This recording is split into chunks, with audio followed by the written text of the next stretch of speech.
homeschooling isn't always picture perfect. Welcome to Homeschooling with Dr. B, where we'll help you find solutions to the challenges you face and celebrate your successes with you. Now, please welcome your host, Dr. B. Welcome, my tenacious homeschool tribe. Today we're going to be talking about one of the challenges for most homeschooling parents, which is parenting versus teaching, right? Now, a lot of people say you're always a parent when you're homeschooled, and there's no question that that is the case. But the temptation to leave the teacher behind can be overwhelming, especially when your homeschoolers will appeal to mom and reject the teacher. My bugaboo is he's a master at doing this.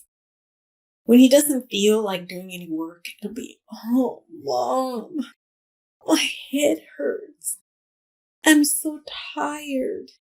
Never mind that the lessons are only 10-15 minutes long and that he usually gets 30-minute break in between. He's exhausted. He'll lay his head on the table and but then it isn't to say that my other kids haven't done it. The twins definitely did it when we first got our pool in Florida. "Mom, do we really have to homeschool? We have a new pool." And of course, sometimes they're actually sick. But are they really sick? You know, if they have a little sniffle going on, I don't think that's a big deal. They can still work. I don't make them work if they're in pain. Like, let's say they have a toothache or they have a headache. I feel that's counterproductive. And I never make them work if they have a fever. And of course, we often ask ourselves, is it really a big deal to let things go for a day or another day or to push things back? It certainly isn't, not in the elementary school years. But things start getting a little bit dicier in middle school and definitely when it comes to high school, right? I definitely made this mistake my first year. We were homeschooling in third grade and it just seemed easy to stall, one day, then the other day. And before I realized, we were 50 days behind. Now, is that a problem? Well, for us, we began the school year in August. So the school year has to end in July. It can take us 9 months to complete it. It can take us 12 months. It really depends on a lot of things, primarily my health and whether or not we want to take time off when we travel, which if we're going for smaller trips, 1 to 2 weeks, we usually do. But here I was, I had been pushing things back and saying it's not a big deal, but I owed my district 182 days because in my state, that's what is required, 182 days of documented homeschool work. Or at least it was at that time. Things change all of the time. And I was able to finish, but we had 1 week in between July and starting the 4th grade in August. And I never wanted to get myself caught in that kind of a situation again. So there were 4 key things that helps me keep on track. Number 1, I'm flexible, but at the same time, I stay within my boundaries. Meaning, no matter what, the school year begins the 1st of August, and no matter what, it ends on the last day of July. So that gives me a lot of flexibility. However, that's in the case I get sick, guidelines. Because sometimes I end up in the hospital for a couple of weeks at a time. My target is always to start in August and end in May. And the reason for that is because my kids like to go to a lot of camps. We don't do sleepaway camps, but we do tons of camps that start, let's say, at 8 in the morning or 9 in the morning and end at 5, and they go on for several weeks. Sports camps, theaters camps, you name it, science camps. So I really keep those summer months free so that the kids can explore a lot of their interests. And that means that I have to stay on target and focus on making sure that we are getting our work done. That is really important for us as a homeschooling family. But remember, you have to determine for yourself what's important for your family. Number 2, be consistent in your instruction. What do I mean by that? We're going to work a certain amount of hours every day. It's different based on age. I don't expect the same thing from my 6-year-old than I expect from my 14-year-olds, of course. And I do understand that sometimes kids get sick and we just take the time off. And oftentimes, if somebody has the flu, I'll give everybody the day off because we're all going to get it, or we're all in the process of getting it, and, take lots of vitamin C and try to get out of its way, try to relax so that the body can better fight the virus. There's other days when I really have to ask myself, is my child really sick? The sniffles and watery eyes because of live pollen season doesn't mean you're sick. It means you have allergies and we just need to take allergy medication. Field trips. We counted a lot of field trips. We would do something afterwards based on the field trip so that we can put it in our homeschool binder, and then we could count the day as part of our instruction. But we're not really doing that anymore now that they've hit middle school, and certainly now that they're going into high school. So we still want to do field trips, but they tend to be primarily for fun rather than instructional. And that means that the kids either have to be willing to do the work before or after the field trip on that day, or they have to be willing to work on it the following weekend. And I never let it go more than one weekend because then it just drags on. As far as extracurricular activities, the way that I handle those is I let them take or have as many extracurricular activities as they want, as long as they are getting their work done and they're meeting the expected level of performance. The difficulty there is you have to be willing to follow through. What do I mean by that? If you say that you're not going to let them have an extracurricular activity or you're going to cut back, if they start getting D's or C's or whatever it is that your targeted goal is, then you have to follow through, because if you don't, then it becomes an empty threat rather than a natural consequence. So for us, it really works. They know that if they fall below a certain level, they won't get to do the fun things that they want to do. Number 3, and this is a big one, it's not always the teacher's fault. Okay? I know that when kids are in public school or in private school, oftentimes there's a problem and moms will say, well, it's the teacher's fault. Well, in this case, mom is the teacher. I shout out to those guys that are homeschooling. Sometimes it's dad is the teacher. And some days the kids just don't want to work. They just don't want to. It's a struggle and they don't feel like it. They want to be with their friends. They have teenage attitude. They have 6-year-old attitude. And some days I say enough and I will take something that they enjoy off the table because they're not behaving. Other days I will say, you know what? It's clear that we need a day off and we'll take it.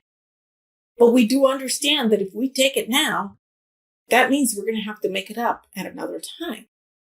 So it's a give and a take. I do want to say that if your child is really giving you a lot of kickback and they just hate working at home, they don't want to homeschool anymore, you really should reassess the value in homeschooling, because children will not learn as well if they don't want to. They don't want to be home, if they don't want to be homeschooled. We're certainly going through something like this with one of our daughters. She wants to go to public school, so we decided to let her do this. But it really took some compromises both on the part of the family and on her part to be able to create this situation in which she will be going to school and the rest of the kids will continue homeschooling. But we realized that right now that's the best fit for her, not necessarily the best fit for the other kids. So we are doing our best to meet the needs of everybody in the family. And number 4, be patient with yourself when you are teaching a child with learning disabilities. One of my girls is ADHD. She is combined, which means she's impulsive, hyperactive, and inattentive. And some days she just has a bad day and she's pinging off the walls or she just can't concentrate. And this is definitely a case of some days she wakes up and she's a fish and I cannot ask her to climb that tree.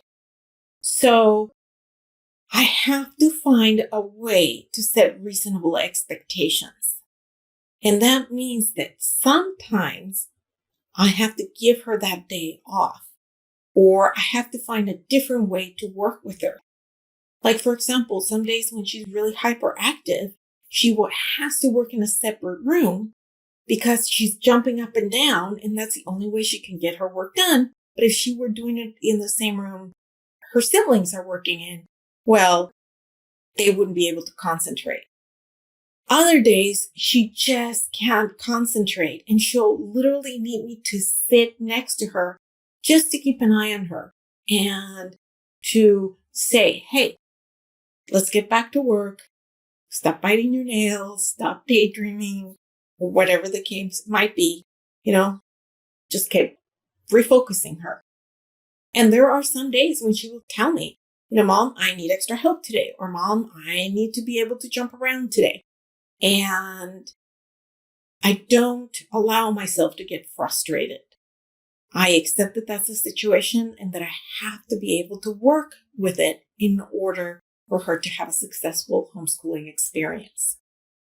The other thing when you're working with a child that has learning disabilities is you have to be empathetic. You have to feel for them. You have to be able to put yourself in their place. At the same time, when you're doing that and things feel overwhelming, you have to be able to use that feeling of overwhelm or frustration to help them assimilate it, get through it, and get their work done.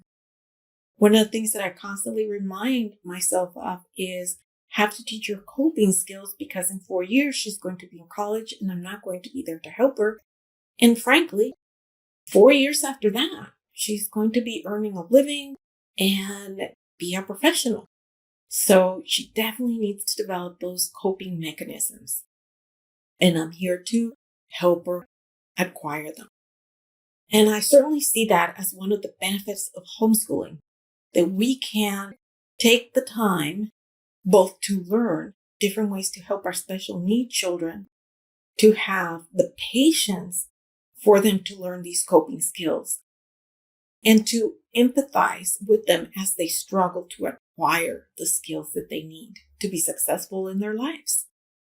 It is important that you never forget that you're a mom first. But when you think about it, being a mom is not all rainbows and sunshine. Just because you're a mom doesn't mean that they get whatever it is that they want. As moms, as dads, we set boundaries for our children all of the time. We have expectations. We help them set up their goals and meet those goals. We teach them self-control. We help them find ways to dream and to reach those dreams. And above all, we love our children. And when we're in the thick of homeschooling and they're acting up and you need to get through the math lesson, sometimes we get frustrated and we forget how much we love them. But don't be hard on yourself when that happens. If you notice that it's happening, it's a good time to give yourself that mom timeout, that dad timeout. Get away from the room, get away from your kid, and take a breather. Come back 5-10 minutes later. They're going to be fine. Despite their argument to the contrary, they're going to be fine working alone and independently. And once you've calmed yourself, you can come back and love them as you're teaching them through this frustrating moment, right? But even if they make you snap, and we're all guilty of this as parents, if it's not homeschooling, it's, when they're in the car and they're all screaming, or they're all trying to play different music, or arguing about religion or politics. Oh my goodness, I just can't believe the kinds of discussions we now have in our family.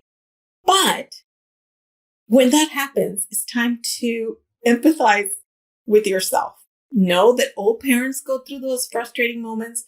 Know that all parents are imperfect. Know that all parents love their children. And know that all parents do their best. Right?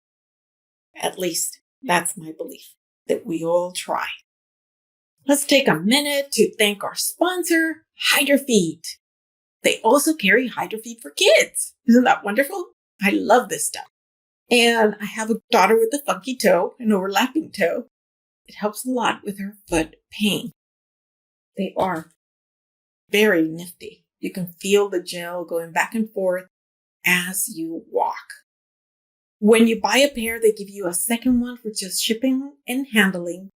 And if you use the code OMB, you will get an additional 15% off.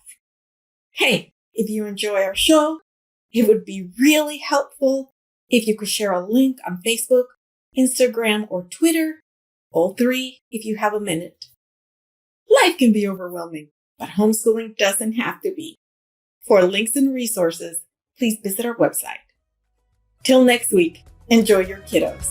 Thank you for joining us on this episode of Homeschooling with Dr. B. Head over to homeschoolingwithdrb.com for more information and resources. That's homeschoolingwithdrb.com. Until next time.